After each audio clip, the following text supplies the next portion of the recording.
You have driven past that yard, the one where the colors are layered, where every plant looks placed with complete intention, where something is always blooming, no matter the month.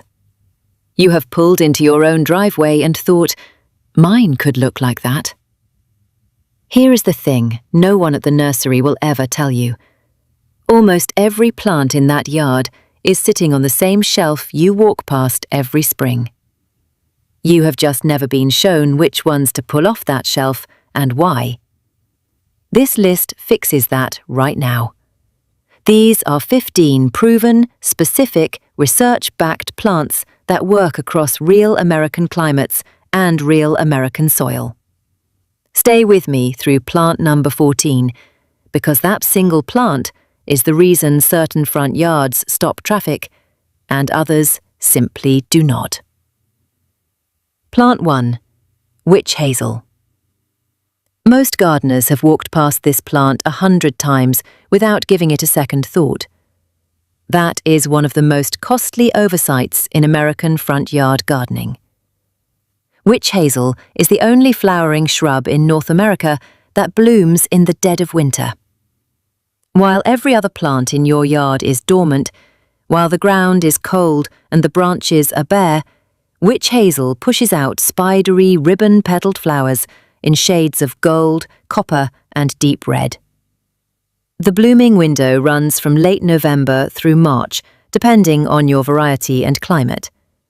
Nothing else in your foundation bed is doing anything. Witch hazel is running the entire show. The fragrance is the other detail that catches people off guard. Sweet and clean, it carries through cold winter air in a way that makes people stop on your sidewalk and genuinely wonder what they are smelling in February. The native species, Hamamelis virginiana, is one of the hardiest options available, zones 3 through 8. The showier hybrid, H times intermedia, includes cultivars like Arnold Promise, rich yellow, and Diane, deep copper red, both hardy in zones 5 through 8 and bred specifically for exceptional colour. Plant in full sun to partial shade. Slightly acidic, well-drained soil between pH 4.5 and 6.5. Water consistently through the first full season, then this plant handles dry stretches largely on its own. Give it genuine space from day one.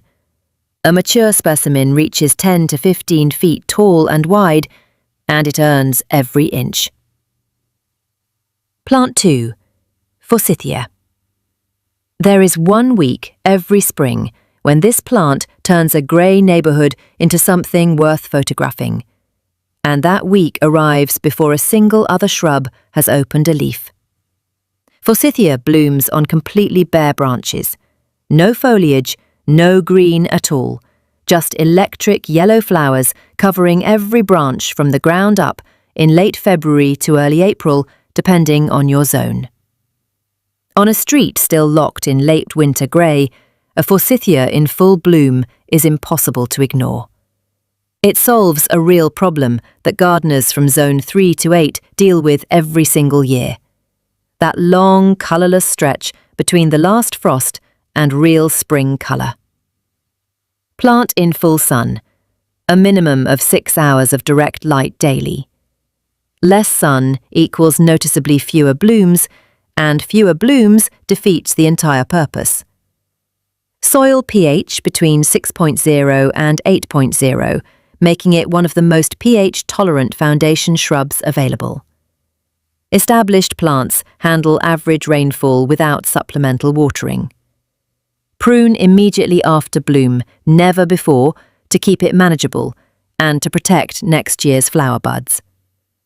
At full maturity, Forsythia reaches 6 to 10 feet tall and spreads 10 to 12 feet wide. Hardy in zones 3 through 8. Plant 3. Japanese maple. Almost every homeowner who plants this tree puts it in the backyard, and that is exactly the wrong decision. A Japanese maple positioned at your home's foundation does something no other tree can do in that spot. The lacy, deeply cut leaves in deep burgundy, blood red, or fiery orange create a visual anchor that immediately signals to anyone passing your house that deliberate, confident choices were made here. When afternoon light filters through those delicate leaves against a brick or white exterior, the effect is impossible to replicate with any other plant. Dwarf varieties like Crimson Queen reach 4 to 6 feet and work perfectly in tighter foundation spaces near windows. Standard varieties push 15 to 25 feet and serve as dramatic focal points when space allows. Choose your variety based on actual available space before you walk into any nursery. Partial shade is where Japanese maple performs best. In zones 7 and above, afternoon shade is not optional, it is a requirement. Full afternoon sun scorches the foliage badly. Soil pH between 5.5 and 6.5, slightly acidic, and drainage matters more here than with almost any other plant on this list. Standing water near the roots causes serious damage quickly. Water 2 to 3 times per week through the first growing season. Then dial back to deep weekly watering during dry summer months once established. Hardy in zones 5 through 8. Plant 4. Camellia. If you garden anywhere in the Southeast, Gulf Coast, or Pacific Coast, this plant solves a problem most southern homeowners have quietly accepted as permanent. Camellia blooms from November straight through April. When your hydrangeas have gone completely quiet, when your roses are dormant, when nearly everything in the yard has shut down for the season, Camellia is producing full, perfectly formed flowers in deep red, soft pink, and pure white against glossy evergreen foliage. The blooms are so refined and so densely petaled that first-time viewers often assume they are looking at a high-maintenance plant. They are not. Camellias have decorated Southern American front yards for more than 2 centuries. This is not a trend. It is a tradition with deep roots in American garden history, and it earns its place at the foundation of any home in its range. Morning sun with afternoon shade is the ideal situation. Soil pH must stay between 5.5 and 6.5. Acidic soil is non-negotiable here. Alkaline conditions cause yellowing foliage and poor bloom production that fertilizer alone cannot correct. Water deeply twice a week through the first growing season. Established plants tolerate brief dry periods well. Height ranges from 6 to 12 feet depending on variety, with compact options like Survivor and October Magic that work in tighter foundation spaces. Hardy in zones 7 through 10. Plant 5. Viburnum. 4 seasons of genuine visual interest from a single plant, and most American homeowners have never seriously considered it. In spring, snowball-like white flower clusters open across the entire shrub. Through summer, deep, glossy green foliage holds the structure full and clean. In fall, red to black berries appear and persist straight into winter, feeding more than 35 species of native birds through the hardest months of the year. Native arrowwood viburnum, Viburnum dentatum, is a true North American native, which means it works with your local ecosystem rather than against it, an increasingly valued quality in modern front yard design. Full sun to partial shade, at least 4 hours of direct sun daily for best berry production. Soil pH between 5.5 and 6.6, adapting to clay and loam better than most ornamental shrubs available. Water once or twice weekly through establishment. Mature viburnum handles drought without visible stress. Grows 5 to 10 feet tall and equally wide. Hardy from zones 2 through 9. Plant 6. Weigela. Most gardeners hesitate at the nursery tag because they are not certain how to say the name. Say it with confidence. Weigela. That single moment of hesitation has cost more American homeowners one of the most rewarding foundation shrubs available today. Weigela blooms in late spring, after tulips and daffodils have already faded and before summer perennials take over. It fills an empty gap in the seasonal calendar that most front yards leave completely colourless. The blooms are trumpet-shaped, produced in cascading clusters in deep pink, bright red or white, depending on variety, and they cover the entire plant so completely that the foliage almost disappears beneath them. Here is the detail most people never expect. A mature Weigela attracts hummingbirds within days of the first bloom's opening. A front yard that draws hummingbirds is a yard that people remember long after they drive past it. Several varieties like wine and roses carry burgundy foliage year-round, giving you colour from this plant even on the weeks it is not blooming. Full sun, a minimum of 6 hours of direct sunlight daily. Less light means fewer blooms and weaker branch structure. Soil pH between 5.5 and 7.0.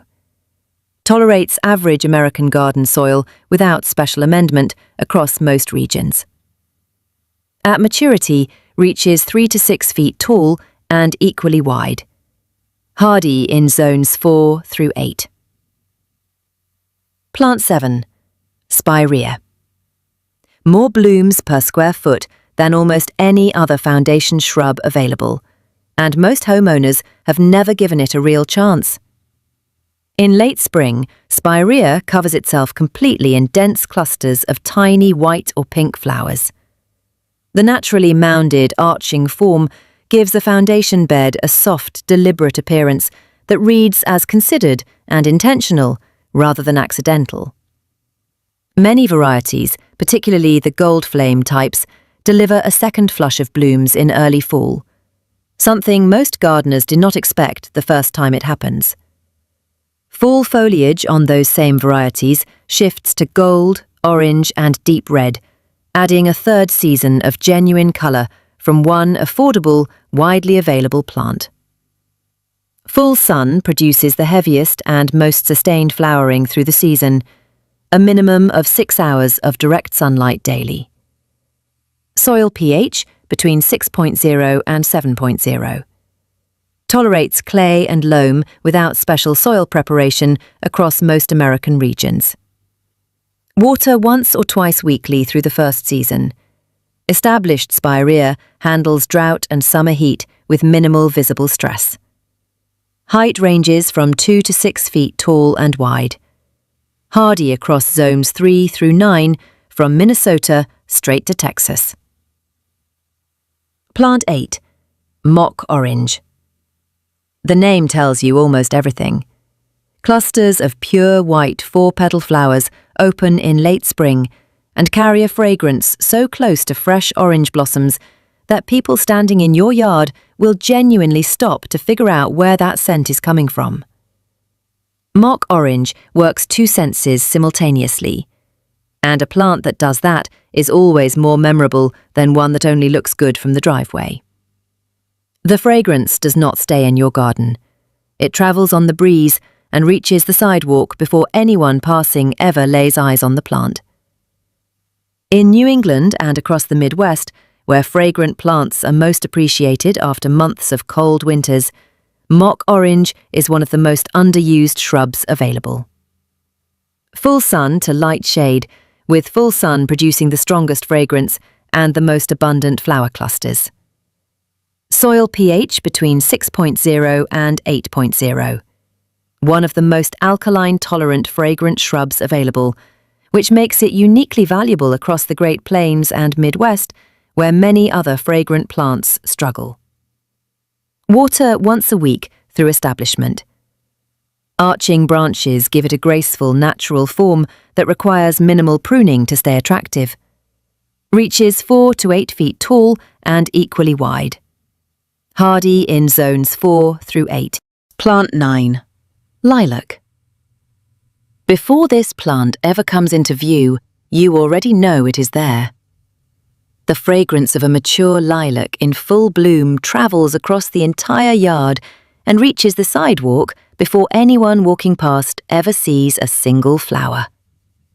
Dense cone-shaped clusters in purple, soft pink, white and blue bend the branches under their own weight on an established shrub.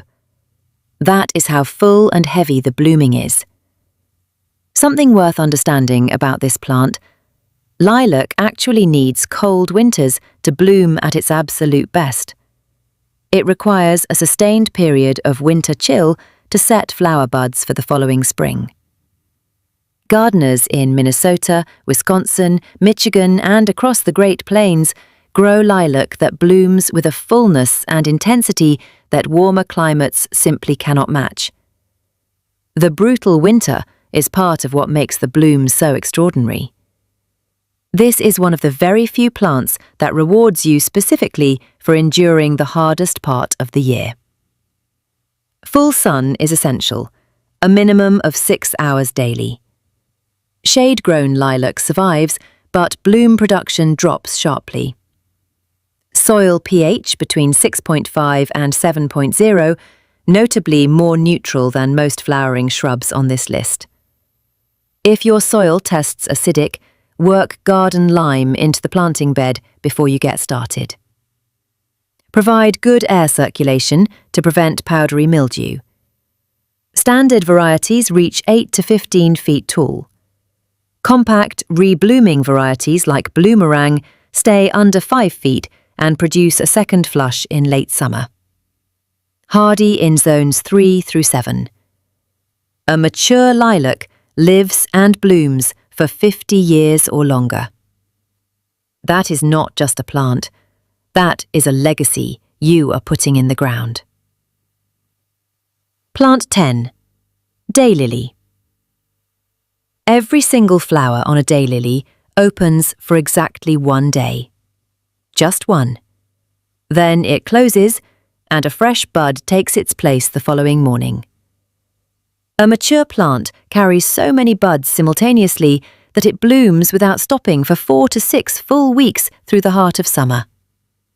No other perennial on this list delivers that kind of sustained, renewed daily colour through the heat of an American summer. Trumpet-shaped flowers in gold, coral, deep burgundy and bicolour patterns that look almost tropical against a classic home exterior. And the adaptability of this plant is genuinely extraordinary.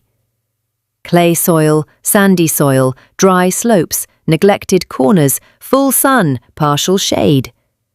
Daylilies handle conditions that cause other perennials to fail completely. If you have a difficult spot along your foundation where nothing seems to perform consistently, daylily is very often the correct answer. Full sun to partial shade. 6 hours of direct sun produces the best and most abundant bloom count. Soil pH between 6.0 and 6.5, tolerating clay, sandy and average garden soils with equal reliability. Water once a week during the active growing season. Miniature varieties stay under 12 inches for the front edge of a bed. Standard varieties reach 1 to 4 feet tall. Hardy across zones 3 through 10, the broadest climate range of any plant on this list, covering virtually the entire continental United States. Plant 11. Pieris. Most people encounter this plant in early spring and assume it is flowering. It is not.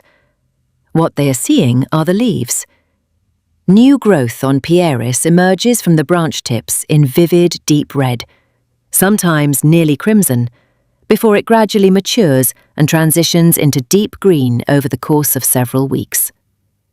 At the exact same time that red new growth is developing, chains of small white bell-shaped flowers hang from the branches like rows of pearl necklaces. Two completely different and dramatic visual effects happening simultaneously on one plant in early spring. Pieris is evergreen. It holds real structure and genuine colour through winter, when most other foundation plants around it look bare, tired, and forgettable. And it is one of the strongest performers in shaded foundation spots. The north-facing corners, the spaces under deep roof overhangs, the areas where most flowering shrubs simply will not perform for you. Partial shade to full shade is where Pieris belongs. It genuinely thrives in low-light foundation conditions that challenge everything else on this list. Soil pH between 4.5 and 6. Consistently acidic soil is essential.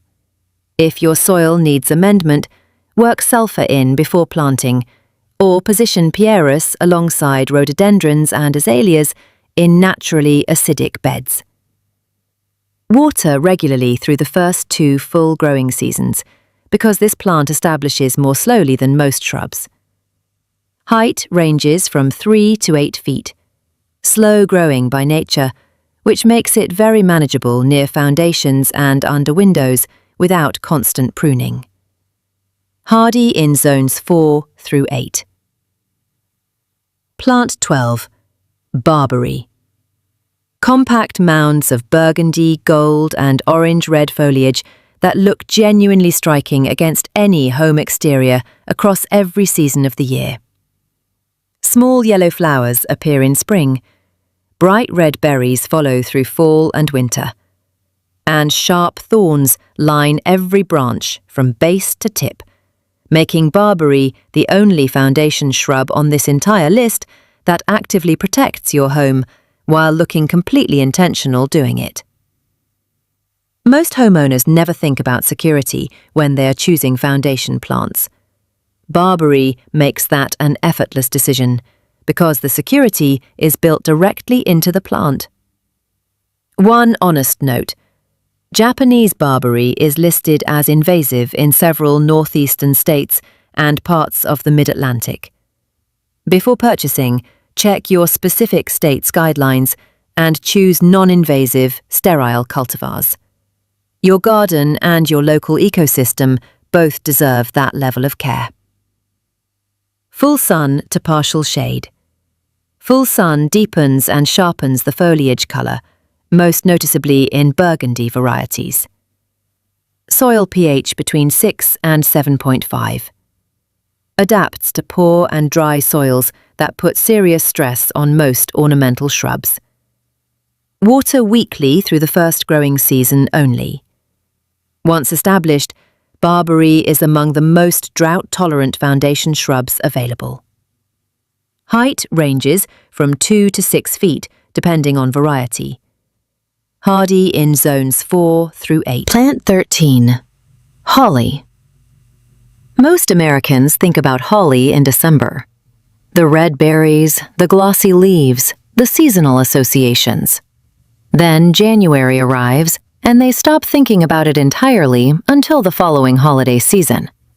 The homeowners with the yards you slow down to admire, the ones that look alive and considered even on the flattest gray day of winter, those homeowners are not thinking about holly seasonally. They planted it as a year-round architectural anchor, and December is simply when it peaks. American holly is a true native species.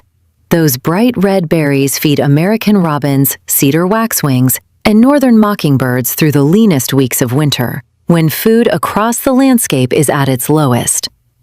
Holly flowers also provide excellent early-season forage for native bees, a benefit most homeowners never associate with this plant, and one that adds genuine ecological value beyond appearance. Full sun to partial shade. Berry production is heaviest in full sun. Soil pH between 5.0 and 6.0. Acidic conditions essential for strong growth and consistent berry development.